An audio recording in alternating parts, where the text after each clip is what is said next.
Welcome to MMA on the Rocks. My name is Bill Welker. You are listening to episode 125 of the podcast, or you're joining us live here on YouTube. Today is Sunday, February the 3rd, a very cloudy and dreary Sunday here in Florida, but I'm sure the weather's still better than up in frigid New Jersey, which is where my trusty co-host is joining us from, back after a week off last week to prepare for his new professional endeavor. Please let me introduce Jeff, the Animal Wilson. Jeff, how you feeling on this Sunday morning, my friend? We're getting at this bright and early this time. What's going on, man? Yeah, dude, definitely wanted to beat my sister, bringing over my nephews and niece to babysit. But Bill, it's fucking cold. It sucks. Last night it was -1, so Ugh, hurts to not even be able to hit zero, Bill. ugh. Yeah, that makes my bones hurt just hearing about it. Like, that's too cold. That's nobody should have to deal with that. I don't know why I lived in New York and New Jersey area for like 30 years. Like, now that I've been living in Florida for a couple of years, I can't see ever going back and dealing with that shit again. It's just, I mean, don't get me wrong. There's a whole new set of problems down here. There's like hurricanes and probably the worst drivers in the country. It was actually Florida was voted the most dangerous state for pedestrians because we just run people over here. Like, it's terrible.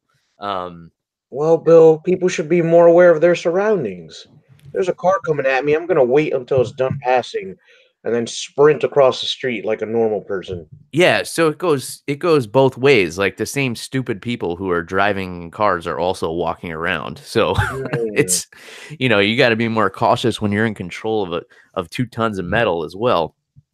yeah. Um, but for me, there could be a flashing sign that says it's safe and red lights in every direction. I'm still looking, right? Yeah. Because I don't trust anybody. And I think that's the part of me that's ingrained in me from being a New Yorker. Like, I don't trust anyone.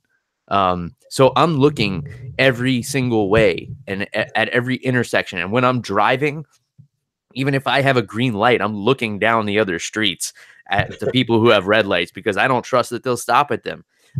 Because people are stupid. In any case, let's get into some MMA, and then don't let me forget. I want to do a little booze talk this week, which we've kind of gotten away from the last couple of weeks, but I have something I want to talk about that I'm kind of excited about. So, UFC Fight Night 144 from Fortaleza, Brazil.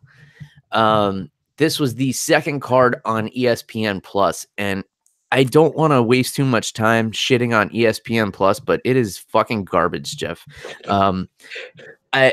It's like, I don't mind paying for another thing. Like, I pay for Fight Pass, I buy the occasional pay-per-view. So ESPN Plus, I'm like, it's another thing to pay for, but it's only $5 a month. It's only $50 for the year if you pay for the year up front. But they make it so challenging to use. So there's no smart TV app for it. So there's nothing built in. So you have to have an extra thing like a PS4 or a Roku or something else to be able to use it. Or you can cast it from your phone onto your TV, but this shit never works, right?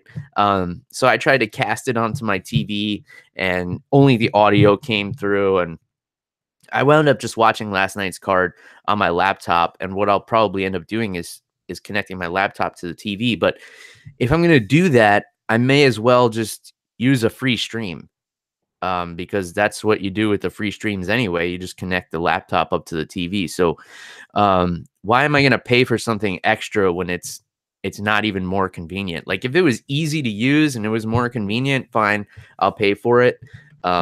So it's definitely not the money, but it's got to be functional.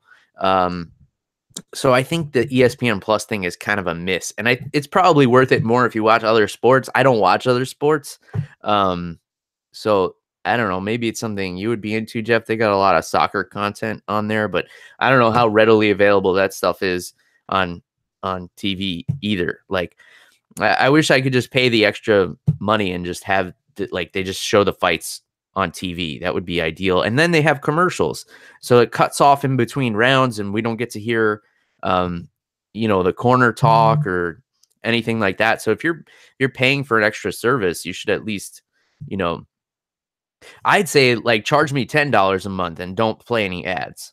I would Mm, prefer that. yeah. Um, that would be fine. I'm fine paying the $10 a month or whatever it is for Fight Pass, $8 a month, 9. I don't even know what it is. That's probably bad that I don't even know what I'm paying. I don't even know what I'm paying for this streaming service, but I don't mind it because you get to hear the corners talk, or you get to hear the commentators in between rounds. They keep playing the same commercials over and over in between. And then with these streaming apps, like the commercials are always a louder volume. Now I'm just sounding like an old man. I don't want to complain too much about it. I did enjoy the actual card. So any thoughts on ESPN Plus, the app, before we move on, Jeff? I know you're not yet a subscriber. Yeah, Bill. Yeah, I was not super excited to hear about this app.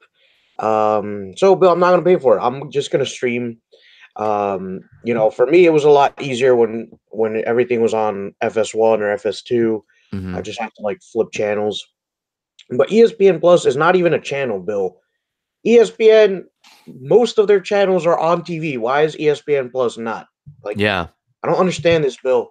And they Uh, have like 12 channels too. yeah, You yeah. can't. There's ESPN. There's ESPN Espanol. ESPN one, two, three. Three is like I think it's a website. I remember I used to watch a lot of soccer on it, but Mhm. like, just why is it not as available as the rest of the ESPN network? Is my question. Yeah. Um, There's even an so yeah, ESPN for college sports, which I never understood why people are so into college sports. I mean, I get it if you like went to the college. right. Like when I was in college, my school was in the March Madness, and like it was kind of fun to watch the game like with everybody together at the campus center. But like I don't give a fuck what they're doing now. I'm not Yeah, there anymore. yeah, But in any case, one thing that was awesome about ESPN, and this is what I liked about the big Fox cards too, is and you didn't even realize this last night, the card started super early. So yeah, the early prelim started at 5, the main card started at 8. This thing was a wrap by like 10:30. Um, and that's East Coast time, which is fucking fantastic. I'm sure I know we have a lot of people listening from over in Europe. I know they probably appreciate it because they got to stay up till like 3 or 4 in the morning to watch these things. So, if they're only staying up till 1 or 2, that's not too bad. You can stay up till 1 or 2 and then, be functional the next day. Um, but yeah, I definitely appreciate when these cards wrap up early, because when it gets to be like 12:30, 1 in the morning, and you're trying to stay awake for the main event, and you're hating life at every time they're playing another promo clip in between the fights. But this was great. The pacing was great. They didn't try to throw too many extra things in like they did with the last card, where they had like Trevor Whitman talking in between rounds, and they had all these other people and like the ESPN people making appearances and stuff. I felt like it flowed much better. And of course the fights were great. So overall, excellent card. All the negativity of ESPN Plus behind us, we're not going to even dwell on that, because I don't plan on paying for it, so I don't have to be mad about it. The fights were phenomenal. So let's start at the top and work our way down. The main event was a rematch between bantamweights Marlon Moraes and Raphael Assuncao. So these are two guys who, I guess, had both been overlooked for the title for the longest time, right? Because you have all these alpha personalities who had been kind of dominating the top of the division in TJ Dillashaw and Cody Garbrandt and Dominic Cruz. And you had guys like Marlon Moraes and Raphael Assuncao who were just destroying people in this division and, getting overlooked. Assuncao has won 11 of his last 12 fights going into this. His only loss was a decision loss to the champ, TJ Dillashaw. And then he won 4 fights in a row after losing a decision to the champion, and he still didn't get the rematch. Marlon Moraes knocking people out left and right. He can't get a title shot. It's because these guys are very, they're both phenomenal fighters. On any given day, either one of them could be the best in the world, but they're just so forgettable as people. The marketability is not there. I mean, I changed my mind, Jeff. Am I wrong or am I hitting the nail on the head here? I don't think you're wrong, dude. But what they lack in personality, I think they make up for in that cage, dude. Marlon Moraes, he was looking like he was in a little bit of trouble in the beginning, and then the fight went to the ground, and I started questioning why Moraes went for a guillotine from the bottom, and then he rolls Assuncao over. So even if the guillotine had failed, which it didn't, he ended up tapping Assuncao. Even if it had failed, he still would have had the ground and pound option, which I thought was brilliant on his part. So good fight from Moraes. Bill, you were a little concerned heading into this one. Yeah.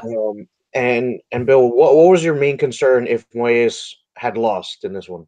Well, so the way I looked at it, Marlon Moraes was on the verge of a title shot with that nasty head kick knockout of Jimmy Rivera, because Jimmy Rivera had like 20 wins in a row or something like that. Marlon Moraes was like, that's cute. You can't last 30 seconds with me, and just puts him to sleep.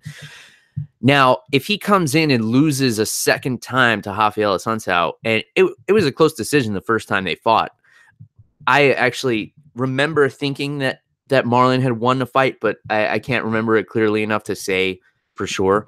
But if he loses 2 fights to Assuncao, plus this division is in a huge traffic jam right now at the top because of TJ Dillashaw moving down to fight Henry Cejudo. That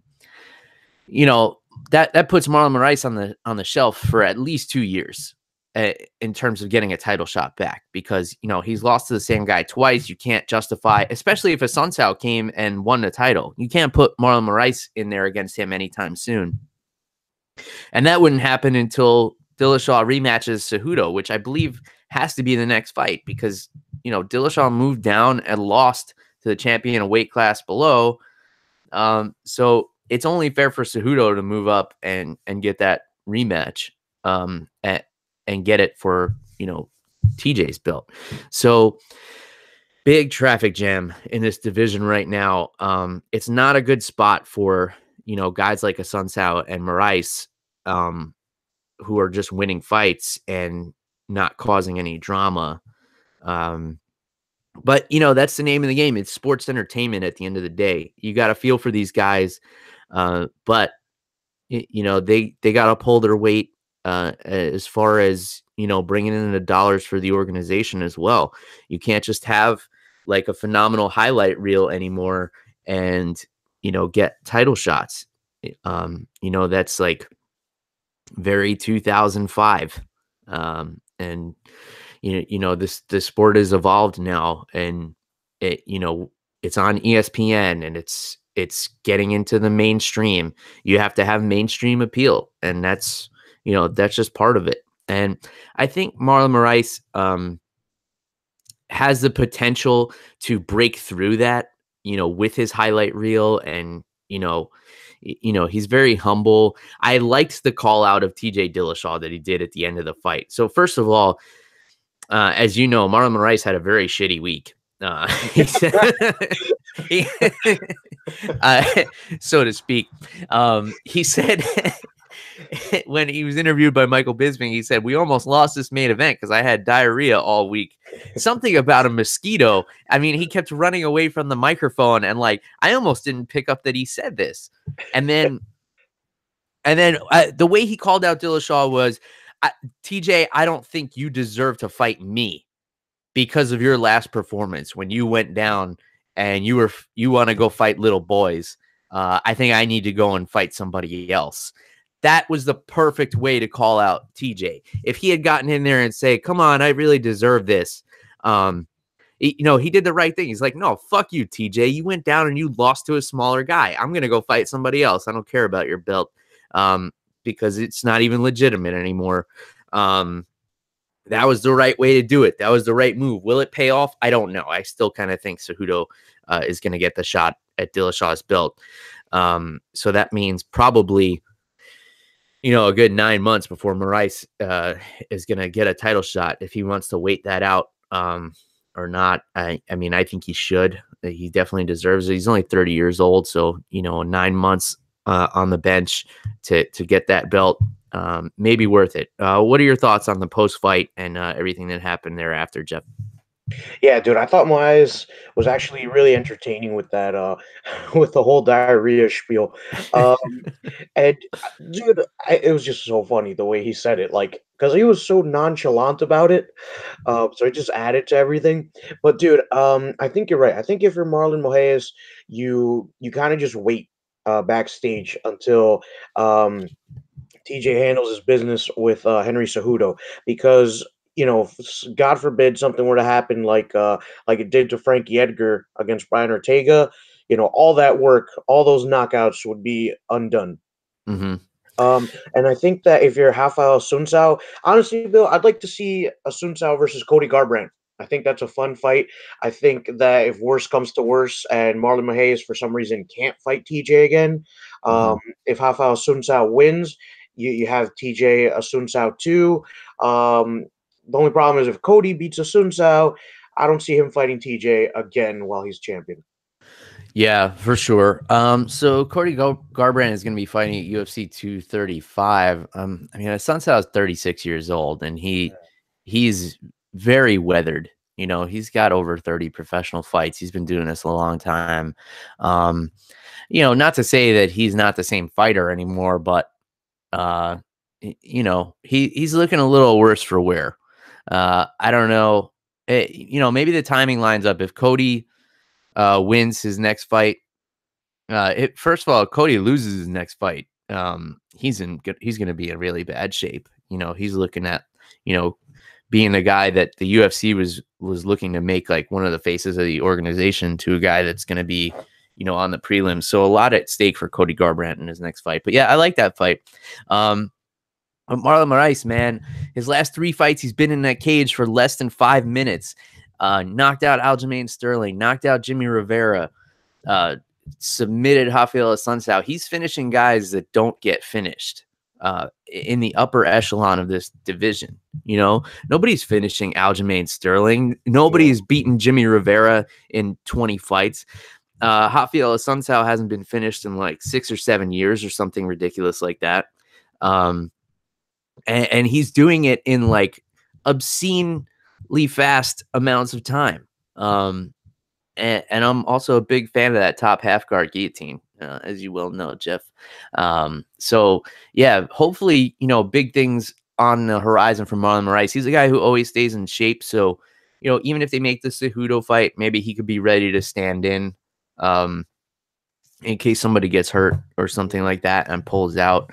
We know TJ's had some big injuries in the past and he's had to pull out of fights. Maybe we get Marlon Moraes versus Henry Cejudo at 135. That would be a fun fucking fight. I think it would be interesting to see, how Marlon's takedown defense holds up against an Olympic gold medalist wrestler.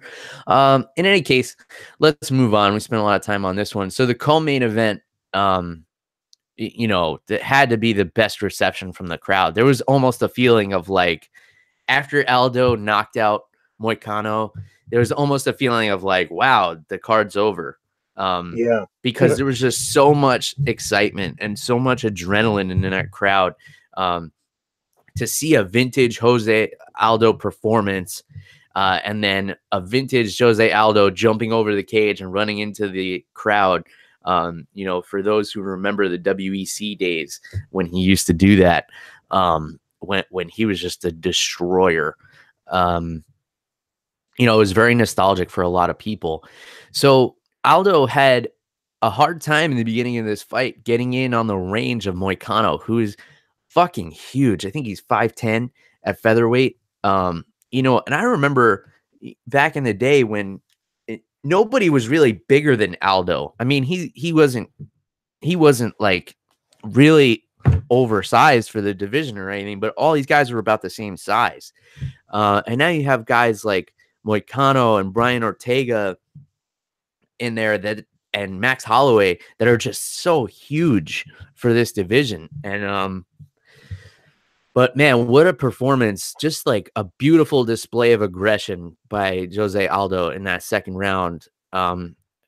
An awesome combination. I mean, he was hitting some nasty body shots, which is what he used to put Jeremy Stevens away.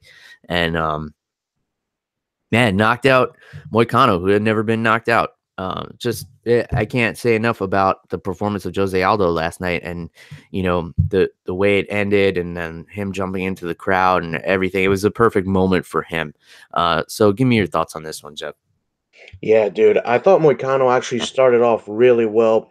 He was using his jab, using his range, and it looked like Aldo was having a hard time getting inside that range.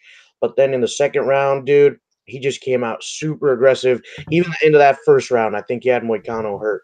Mm-hmm. And dude, in that second round, I think it was a left hook that really stunned Moicano, and then I think it was a right overhand right or a right hook that just finished the fight for Aldo. Man, I loved it. I love seeing the aggression. It reminded me of like WEC Jose Aldo, like you were saying, man, when he was like flying at people, um, kicking people's legs out from under them. I love it, dude. I think Aldo, I don't know what happened, but something lit a fire under his ass. Mm-hmm.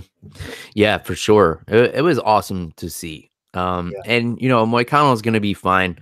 He'll bounce back from this. His only two losses are to Brian Ortega and Jose Aldo. Two of the best featherweights on the planet. So, in my eyes, the next thing is Aldo versus Ortega. Yeah. That's what I want to see. That's the fight to make. Brian Ortega even tweeted right after this, "Let's start negotiating." So I can only assume that's going to be next, and I'm excited for that, man. Ortega's got high level jiu-jitsu, but we saw that he's got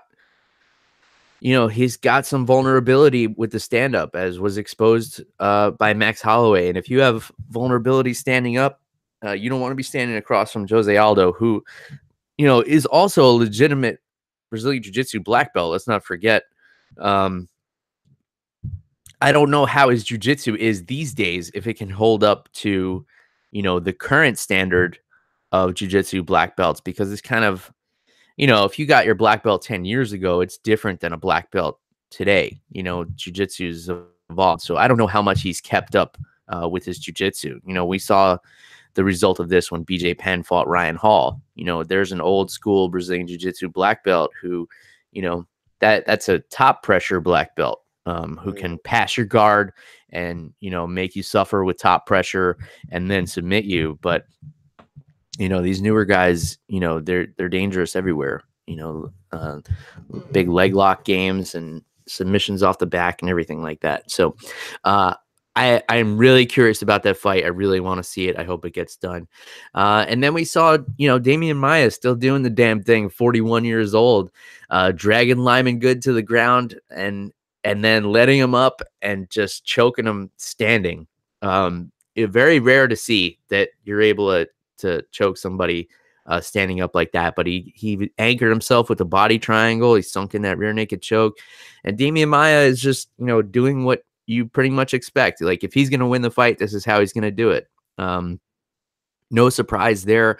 I thought Lyman Good would be, too big and too powerful, and his takedown defense would be too good. But then when I saw Damian Maia, this is when something clicked for me in my head. When I saw Damian Maia get interviewed by Michael Bisping, and he was bigger than Bisping, who is, and Bisping's retired. So, he has, he's earned the right to, get a little bigger if he wants to. But he's kept himself in great shape. Bisping has fought at 205, and Maia's standing next to him and looks like twice as wide as him, and he's making 170. I'm like, how the fuck is this guy making 170 pounds? He is huge. So I think that helps him, drag these guys to the ground at welterweight because he doesn't have a lot of wrestling tools. He has two ways to get you to the ground. He's got a single leg that he transfers to a double leg once he locks your leg up, and he pulls half guard. So he attacks one leg either from the top or the bottom. He doesn't have, like chain wrestling. He doesn't have the wrestling of like a Ben Askren or, a George St. Pierre. He's got two ways to get you to the ground, and he's a master at them. And then once he gets you there, he's just wraps around you like an anaconda and chokes the shit out of you. So give me your thoughts on Damian Maia's size and performance. Yeah, Bill. I was actually pretty surprised at how big Maia was looking in there. He looked a little bit bigger than Lyman Good, actually. And dude, I've talked about this a couple of times, is you gotta do what got you to the dance, man. And for Demian Maia, it's that slick jitsu that he's got. Um, he hasn't added to his striking. Well, he has a little bit, but he hasn't done anything different in his last couple of fights, even against Tyron Woodley. When it wasn't working, Bill, he still went for those 2 takedowns that you just mentioned. Mm-hmm. And, obviously, Tyron Woodley, different level, he's a great fighter. And, it just goes to show that how good Demian Maia is. Yeah. And it also shows how good Woodley is, because Maia can hit these takedowns on basically anybody else. We've seen him do it to Carlos Condit. We see him do it to other legendary welterweights. And then, against Woodley, it really didn't work. But again, Woodley, he was prepared for that stuff. But Demian Maia, like you said, he's mastered these 2 takedowns. And I think that's why it's so hard to fight him, is because he hasn't really gotten distracted by adding other things to his game. He's just really focused on mastering the things that he's good at. And Lyman Good just didn't have an answer for him. Yeah, for sure. Yeah, I mean, with Damian Maia, like any high level wrestler will say, like, this is not the way to go about getting somebody on the ground. But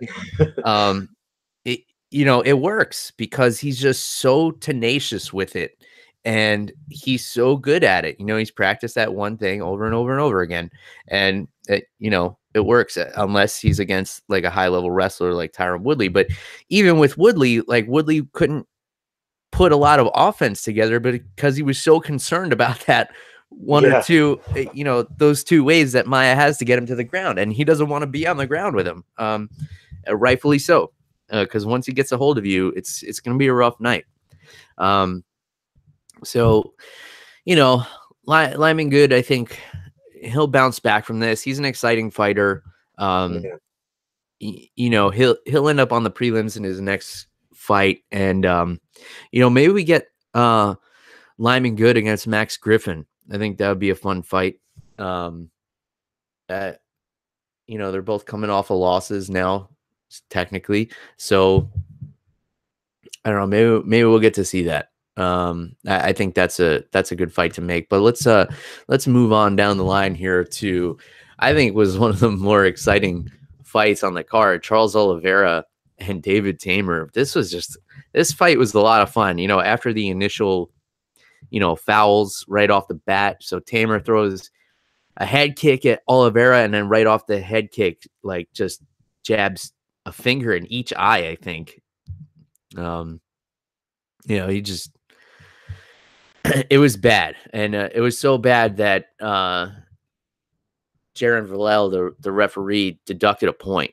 And he said, I know it wasn't intentional, David, but it impacted the fight. I have to take a point away. So David, and I like that. I think I think that's the right move, because I think it'll make guys a little more, because Tamer was even saying, it's only my first offense. Like that makes it seem like it's okay to get away with one eye poke, which it's not, because it affects, you're affecting someone's vision. I think it should always be a point taken away for the first offense with an eye poke. Groin strike is different. That's a little harder to control if you're going for inside leg kicks and stuff. I think you can get a warning with that, and guys recover from that. But an eye poke, Oliveira may not have been able to see out of one of those eyes very well for the rest of that fight. But yeah, this was a case of, and I was talking about this last week, Jeff, the fluidity of Charles Oliveira against the rigid kickboxing of David Tamer. Not that it's a bad style, but Oliveira just showed that he was able to flow a little bit better, even on the feet, than David Tamer was. And, David Tamer did a good job of keeping Oliveira on the outside for a while and, not brawling with him. But, Oliveira just willed himself on the inside and, picked him apart with some awesome Muay Thai combinations. It showed off some really great striking, knocked him out on the feet. This should have been a TKO stoppage when David Tamer turned his back and shelled up against the cage. You got to stop the fight there. But luckily for Charles Oliveira, he was able to knock out David Tamer and then still get the submission. He got that anaconda choke to add to his tally of the most submissions in UFC history. So a little bit of a rant there, but give me your thoughts on this one, Jeff. Yeah, Bill, I appreciate that the ref didn't stop the fight right away. While I don't disagree with you, I think that he could have stopped it when Tamer turned his back, but he gave Tamer a chance. And I like that because Tamer did turn around and start going for like a clinch / takedown. And that's when Oliveira locked up that anaconda. But dude, I was really impressed with Oliveira's striking. I think it still needs a lot of work. But compared to his first 3 UFC fights where he threw like maybe 4 punches combined, because he had no striking at all, I think he's come a long way, man. And Oliveira, I've been a fan of his since his first couple of fights. I like his jiu-jitsu. I like how aggressive he is with it. And I like how he chains his submissions together. If one fails, he's immediately going for something else. But yeah, dude, he just looked great in there. I think that Tamer just had a hard time with Oliveira's reach because Oliveira, I think, is a huge lightweight. And Tamer just couldn't get inside of him. And like you said, he's got this rigid kickboxing style where everything is right down the middle. You're not going to see him throw too many looping punches. You're not going to see him throw punches at like weird angles. And against someone as long as Oliveira with the reach advantage, I think it just didn't work. And I like David Tamer. He's a really exciting fighter to watch, and I'd like to see him go up against someone who's going to stay in the pocket with him, who's going to be happy to trade with him. With Oliveira, with the reach and everything, he was able to move away a little bit better.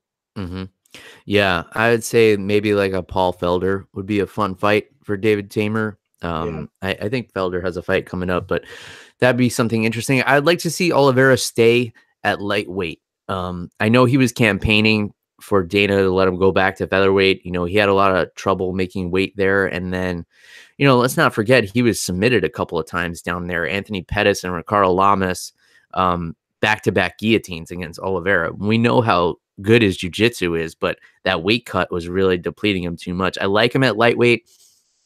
I know he had a little bit of a tough time when he first moved up, but, I think now he's adjusted. He's put on an appropriate amount of size, and I think he could really be a contender in this division, especially at the top. It's very grappling heavy.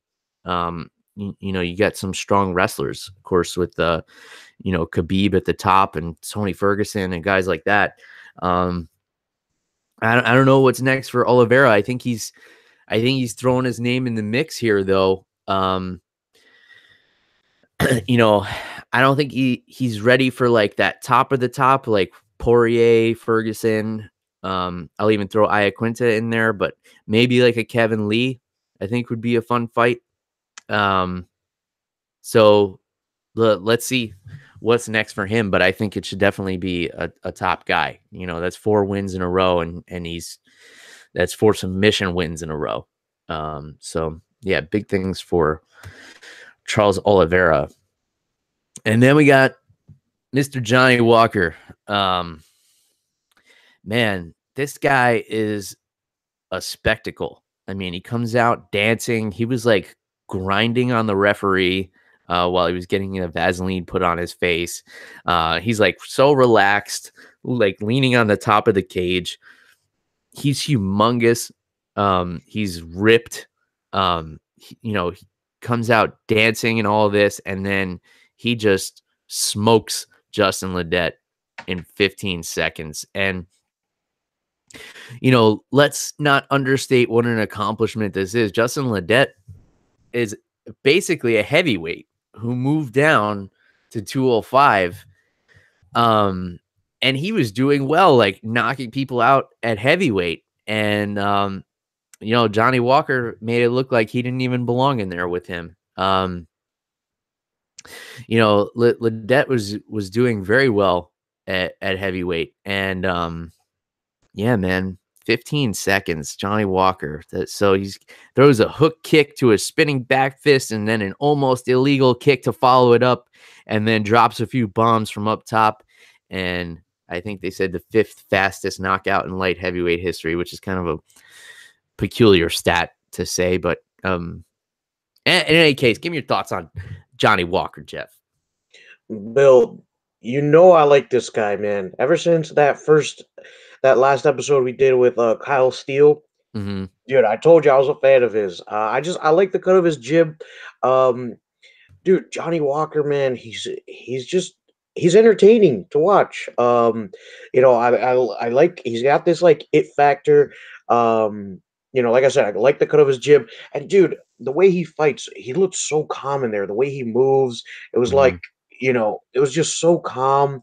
He wasn't putting a lot of effort into not being in front of Justin Ledet, because we're talking about the strikes that he did land, but Justin Ledet, the way Johnny Walker was moving, Ledet wasn't connecting like at all. Mm-hmm. And Johnny Walker ended up hitting this like backwards question mark kick. It was fucking cool, dude. Like I said, I like Johnny Walker. I'd like to see him take a fight outside of Brazil. Just for like American fans to get to see him, because he's really, really entertaining.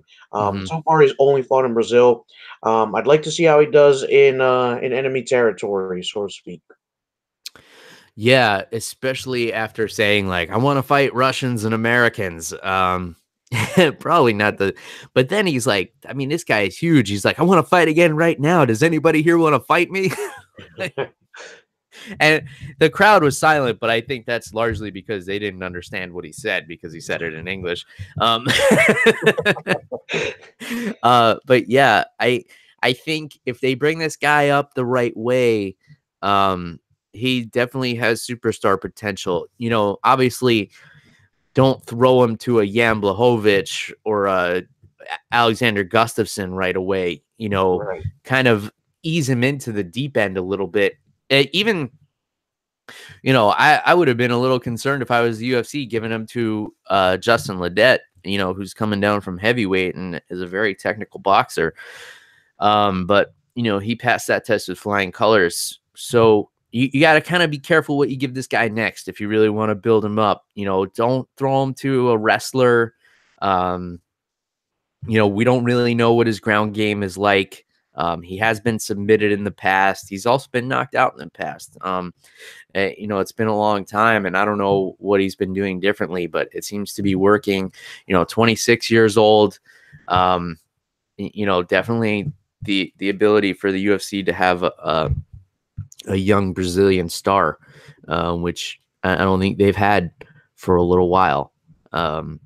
So it'd be interesting. I'd like to see down the line maybe a Johnny Walker, Luke Rockhold fight. I think because their striking is very similar. Rockhold likes to throw those question mark kicks a lot. So that'd be interesting. Not yet, definitely, especially because Rockhold's grappling.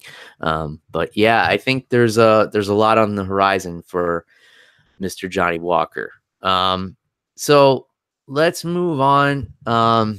Lavina Souza getting a split decision over Sarah Frota. I don't think this should have been a split decision. I thought it was very clear that Souza won the fight. And Frota missed weight by 7 pounds, which is just unacceptable. We talked a couple of weeks ago to the Southpaw Outlaw, who said, her words, not ours, that it's unacceptable for women to not make weight, even if they're experiencing certain biological functions that happen every 28 days for women. And 7 pounds is just that, you're in the next weight class. I think at a certain point, um, the purse deductions are not enough. So she gave up 40% of her purse, which, usually it's 30. I guess there was some extra negotiation on the part of Souza's team. And, she gave up 40%, but I think there should be a point deducted in the fight. I think this is the way to do it, especially if you're more than a pound over, take a point away, make it impact the fight. So people are second guessing it and, maybe moving up. Like Frota should be fighting at flyweight. There's no reason for her to be cutting to straw weight. But credit to Souza, she went in there with a much larger fighter and used her judo to put her on her back and control the ground, and almost choked her out several times, especially at the end of that second round. You could argue a 10-8 round there for Souza. Give me your thoughts on this one, the weight and the fight, Jeff. Yeah, Bill. I agree with you, man. The missing weight thing is unacceptable. If I were Souza in her camp, I don't think I would have even taken the fight, dude. I Mm-hmm. mean, I think the UFC would have compensated her anyway for making weight and all that, but still, I think she has no obligation to take a fight against someone who weighed in at a weight class above her. And then, Bill, when I was watching the fight, Froda looked like she was 2 weight classes bigger. It looked like a bantamweight against a Mm-hmm. strawweight in there. Mm-hmm. Just unacceptable, dude.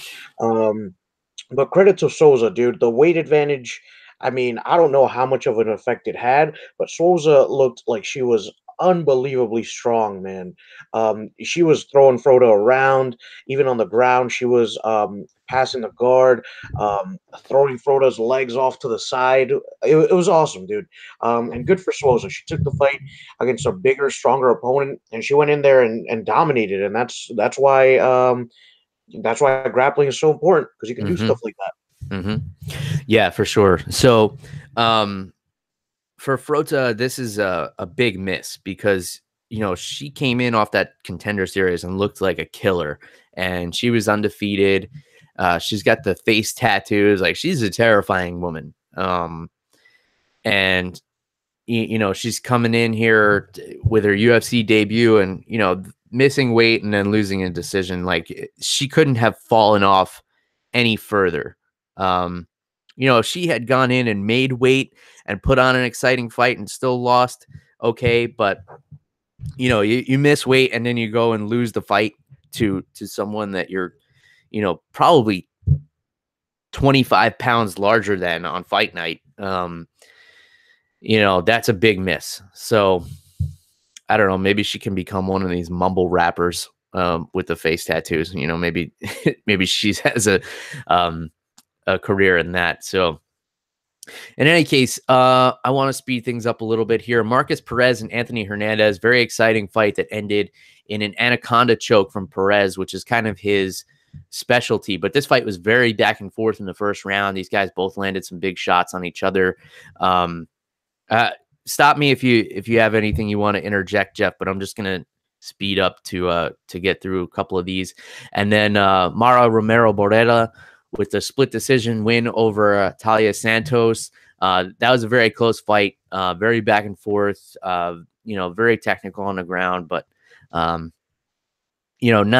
very memorable per se. And then your pick last week for the fight of the night, Jeff, Thiago Alves and Max Griffin. Now, a lot of people upset about this decision. I know you went back and caught this one, Jeff. I have an opinion on it, but I want to start with you on this one. Give me your thoughts on Alves and Griffin here. So, Bill, I know what everybody else was thinking because of Twitter and everything, but I was trying to go into this with an unbiased opinion. So I was like, you know what? Let me watch the fight, give it a chance, and then after that, I'll make my decision. So, Mm-hmm. dude, honestly, at the end of this, I thought Max Griffin won the fight. In that third round, he was wrestling Thiago Alves. Alves spent most of the round on his back or trying to get Max Griffin off of him. Mm-hmm. The first round, I gave the first round a 10-8 to Max Griffin because, and here's my logic. I don't know if this counts for anything. I'm just some guy. But in my head, I was like, if that fight had gone on 10 more seconds, Thiago Alves would have been finished Uh-huh. at the end of that Okay. first round. So I gave it 10-8 to Max Griffin. Thiago Alves definitely won the second round. But dude, can we just talk for a sec about how exciting this fight was to watch, man? Mm-hmm. It was so back and forth. I mean, I'm a little upset that Max Griffin didn't get the decision, but dude, what a fight these guys put on last night. Yeah, for sure. It was a very exciting fight. And, you predicted that this one would be exciting. You predicted that somebody would go down. Both of these guys went down a couple of times. Neither of them stayed down, which made it an even more exciting fight. So, look, Max Griffin won the fight. If you're going strictly by how a fight should be judged, he tallied more points, and that's the way he fights. He's a point fighter, which is not very exciting, and he scores a lot of points moving backwards as well, which he did a lot. So I scored the first round. You made a great point. If that first round had gone on, Griffin could have finished him. I scored the first round 10-9 for Griffin. Second round 10-9 for Alves, and then I thought Griffin had done enough to get that third round, but I do understand where the judges are coming from. A lot of those takedowns were in desperation because he didn't want to get hit by Alves anymore, who had figured out that if I just walk through a couple of punches, I can land some big shots. And I think Thiago did more damage with the shots that he landed in that second round. I mean, look, at the end of the day, if you're scoring the thing legitimately, Max Griffin won in terms of points, but he fights very safe. And this has been a big problem with him. It's the same way he fought Mike Perry. Straight counter punches right down the pipe, moving backwards, not getting hit a lot, hitting his opponent every time they come in. Alves couldn't land that famous low kick in the beginning of the fight because he was getting countered with the right straight every single time like clockwork. He had to just eat the punches and move right through the counter strikes of Max Griffin to make it more of a brawl. So look, the way it happened with the decision, and it was a split decision, was, Max Griffin's point style was overlooked by the aggression of Thiago Alves. It looked to the judges like Alves wanted it more, and he was, weathering the storm and pushing the pace and being the aggressor. And, some of the takedowns from Griffin looked like they were in desperation because he didn't want to get hit anymore. And, that's not going to impress some people. Plus, Brazilian fighter in Brazil. So when this fight ended, I remember thinking Max Griffin won that fight, but I could see Alves getting the decision. So I understand why it happened. It wasn't the right call, but it happened. What can you do? So all that being said, I want Max Griffin and Lyman Good. I think that'll be a fun fight. They'll stand and trade, and it'll be exciting for everybody. I don't know what you do next with Thiago Alves. He took a lot of damage in that fight. He's not getting any younger. And he's really going to struggle with a lot of the wrestlers at the top of this division right now. So I don't know if a run at the title is necessarily in his future, but this guy has really got nothing left to prove. I mean, he's fought for a title in his career. He's had an outstanding career, always one of the most exciting fighters. He's great at like losing a first round and then figuring out like how to hurt the guy back later on in the fight. That's what Alves is great at. Any other thoughts on this one, Jeff? Yeah, I'd like to see Max Griffin just work on his cardio a little bit. He was really, really gassed out in that second round, and I think that hurt him a lot. Yeah, potentially, but I'd be gassed out too if Thiago Alves was landing some of those big bombs and kicks on my face. Yeah, and then I think the wrestling wore him out too, because Max Griffin, not a wrestler, but he was forced to do that because of the pressure of Alves. He's like, man, I got to slow this guy down somehow because he's just walking through all these punches, which is usually what Max Griffin uses to keep people away, and it wasn't working. So my pick last week, Jeff, for the fight to watch was Jair Rosenstrike making his UFC debut against Junior Albini. And in the first round, I was concerned because I was building up Rosenstrike, and then he gets taken down by Albini like off the bat. And Albini is not known for his wrestling. Albini holds him down. Rosenstrike able to get back to guard. And then stand up eventually. And you could tell Albini did not want to be standing with him, although Albini did land a big shot at the end of the first round. And then in the second round, Rosenstrike is having none of the grappling, and he lands a big head kick on Albini and puts him down hard, sends him flying across the cage, follows up with a couple of punches, and we have a devastating guy at heavyweight right here. Rosenstrike, now 6-0 in MMA. I think he has something like 50 kickboxing matches. He's got a bunch of Muay Thai fights. It's interesting because he's a Muay Thai fighter, but he's got power in his hands, which you usually don't see from Muay Thai fighters. And I was talking about this last week. The reason for that being is punches, even if they're knockdowns from punches, are not scored very highly in Muay Thai. You score points in Muay Thai with knees and kicks and throws and dumps. So Rosenstrike is going to be an exciting fighter if you give him the right matchups. Down the line, maybe a Rosenstrike Francis Ngannou fight would be fun. I don't think he's ready for that yet, but give him some of these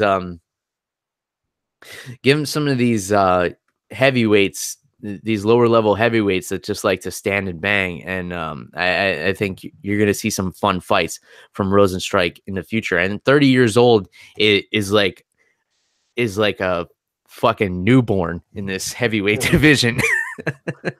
So, I think there's some big things in the future for him. So if you guys missed that, because it was on the prelims, even though I told you guys to watch it last week, go back and check out Junior Albini and Rosenstrike.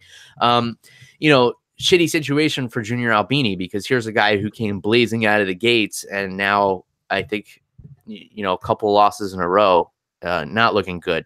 He's going to be remembered most for being a guy that wore that diaper.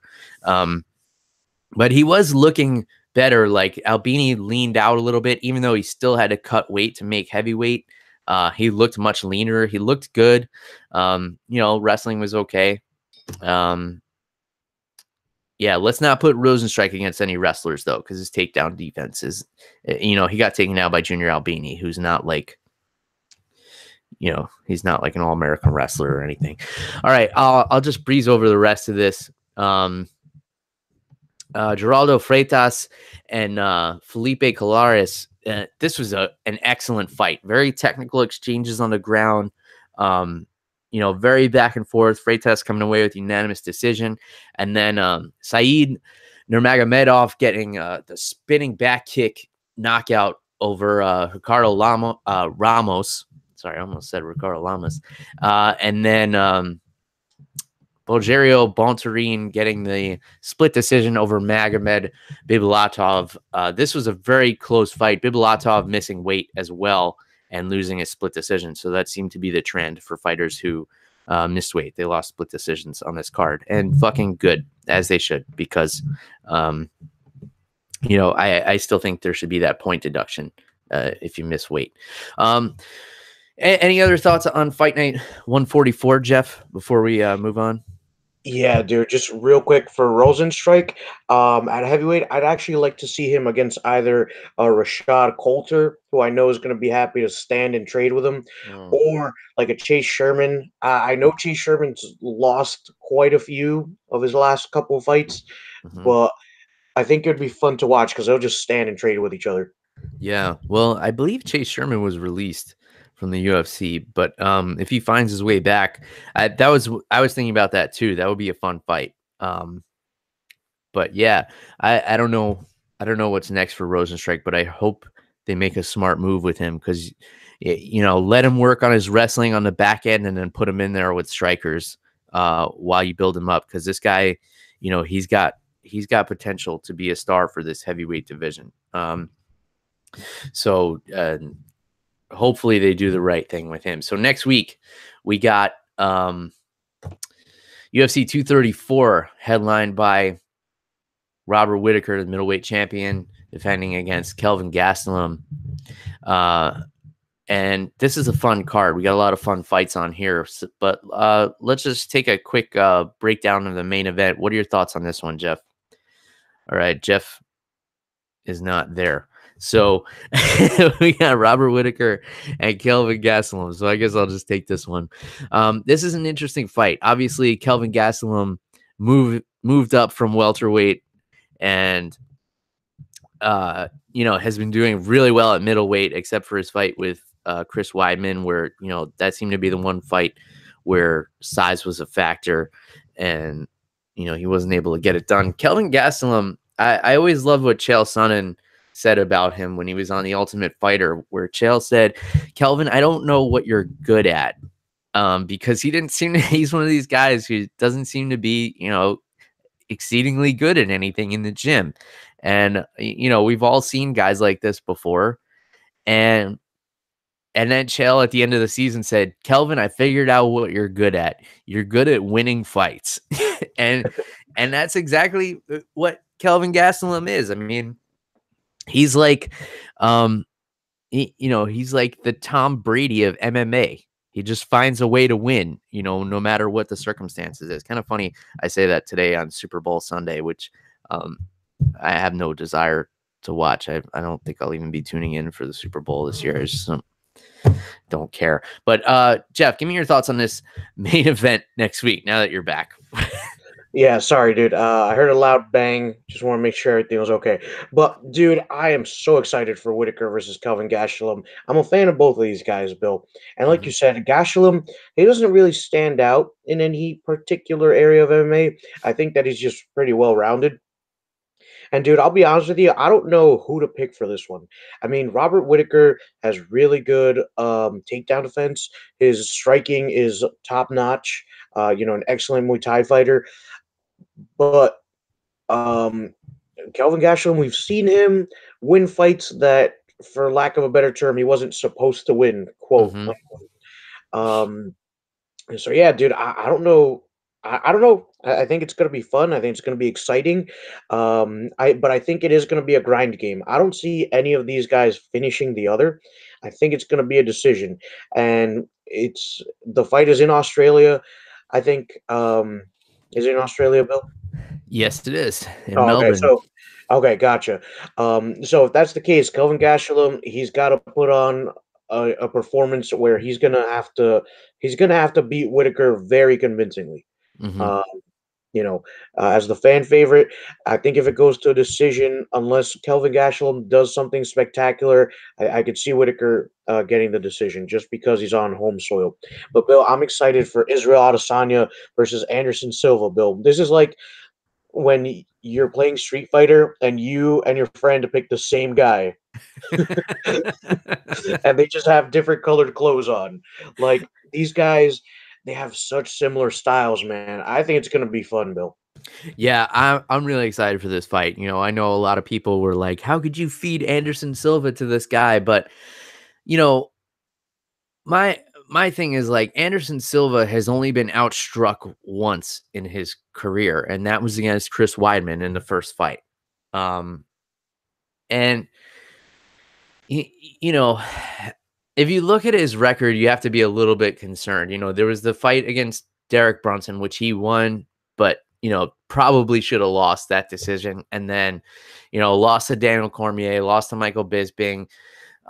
He beat Nick Diaz, but that was overturned because he tested positive. And then the two losses to Chris Weidman. So not a legitimate win for Anderson Silva since October 2012 against Stephan Bonner. So I can understand why people are concerned putting him in there, but I'm excited for this one too, Jeff. I think, you can't base Israel Adesanya's MMA potential on his last fight. He knocked out Derek Brunson, but Derek Brunson flies face first into opponents and Yeah. takes a lot of hits, which you can't do with a technical striker like Adesanya. We saw Adesanya have a hard time putting Brad Tavares away. Anderson Silva is going to be by far the best striker that Adesanya has been in the cage with. maybe not necessarily.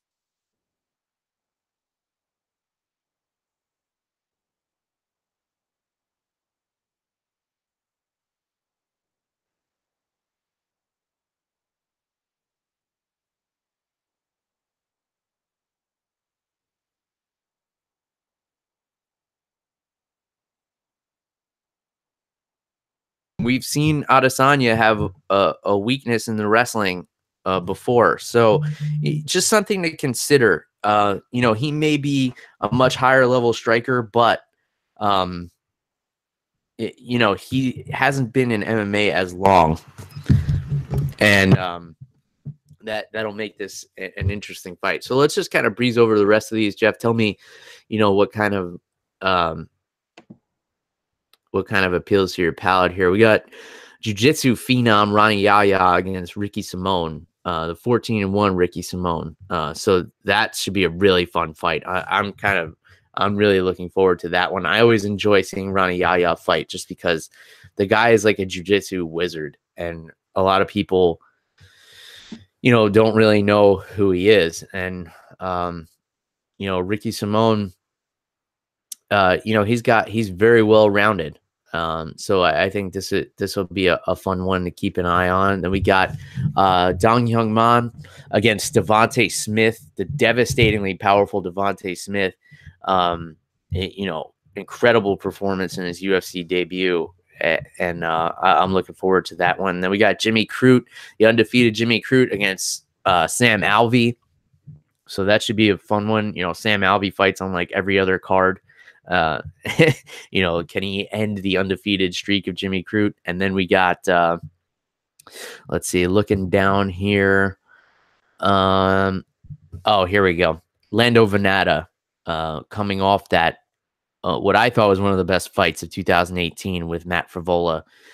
He's going to be fighting Marcos Rosa Mariano.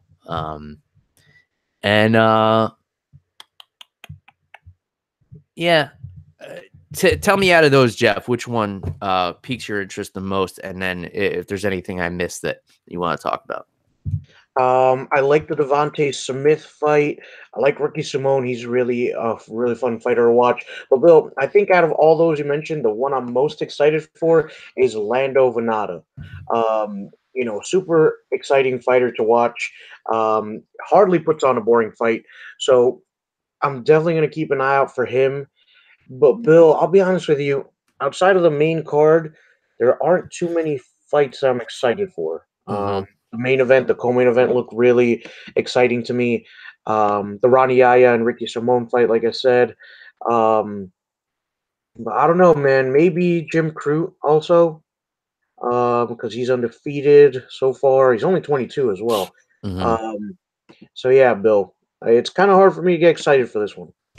Yeah, but those are usually the cards that are the biggest surprises. It's like the fights you're like, yeah, all right, I guess I'll be watching this. And then you have some awesome performances. And it's funny you mentioned Street Fighter before, because the guy fighting Lando Venata, his nickname is Dalsim, which is if I remember, he's that guy with like the stretchy limbs from. Yep. And it makes sense because this guy's 6'1" and he fights at lightweight. So I guess that should be a fun fight. If you're into Street Fighter references, I guess this is the card for you, because you got Adesanya and Anderson Silva, and then you got Lando Venata and Dalsim.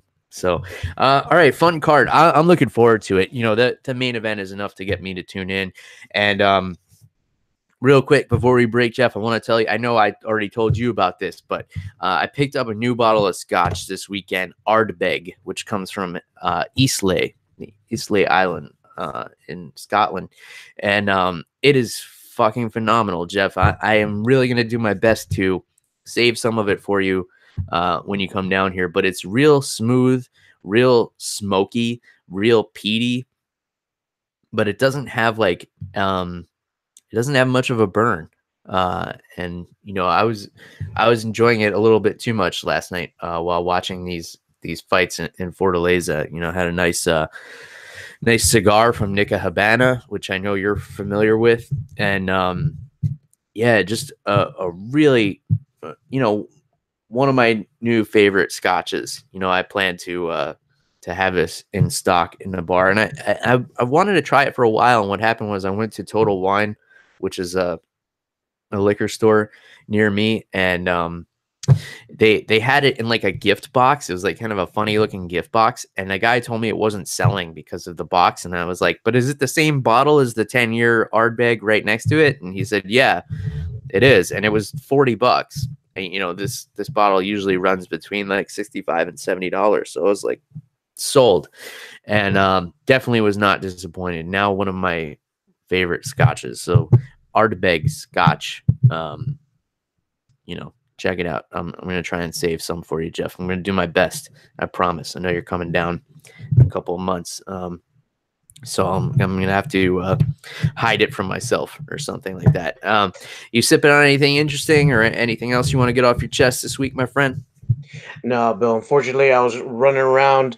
I almost missed the whole card because I thought it was on at 10, actually. So yeah, Bill. I raced home from wherever I was, and I got home just in time for the Charles Oliveira fight. Yeah. And, Yeah, that was kind of funny when I texted you and I said, "Are you watching?" And you're like, "No, I only care about the main card, really." And I was like, "Well, that starts in like 10 minutes." But yeah, that was a great aspect of the ESPN Plus is that it started early, much like the Big Fox card. So hopefully that's going to be a trend. I would be very happy with that. If these things start early. I don't know how I'm going to catch this fight next week because I'll be attending a wedding, but I'll definitely watch it, and then we'll break it down at some point thereafter, whether it be Sunday or some other time. But if you want to get a hold of Jeff on social media, it's at @animal_Wilson on Twitter. And you guys know how to get a hold of me. It's at MMA on the Rocks everywhere on the internet. I'm not hard to find. So come let me know what you guys are thinking and drinking out there. Until next time, cheers, everybody. Goodbye.